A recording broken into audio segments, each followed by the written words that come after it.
We got 7 bats for $1,000. That's a lot of money. Jack Gebauer is the athletic director in Posen, one of the smallest school districts in northeastern Michigan.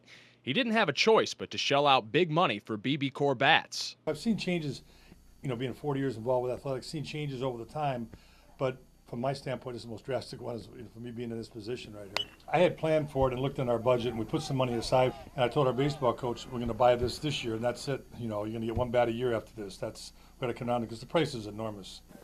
And even larger school districts have struggled to find money for new equipment. We had a huge fundraiser at the beginning of the year, and you're talking at least 7 or 8 bats for the program between the 2 teams, so that's a good chunk of change that you'd be spending in a lot of other ways. Our school athletic department being just kind of, it's almost a non-stop fundraising machine.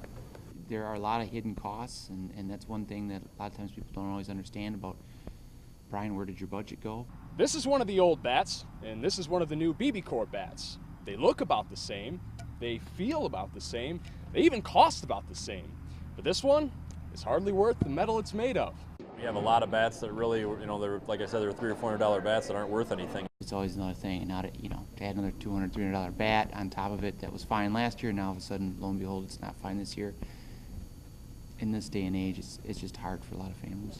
When I look at youth baseball, for example, and I see all the kids that come out, and somewhere along the way we lose them, I don't know if cost is a huge factor, but I believe it's got to be a factor.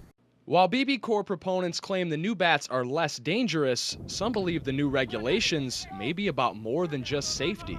I think a lot of it comes down to money for suppliers and things like that. Who knows, manufacturers may be trying to make some extra money to keep their supplies going then. Don't know.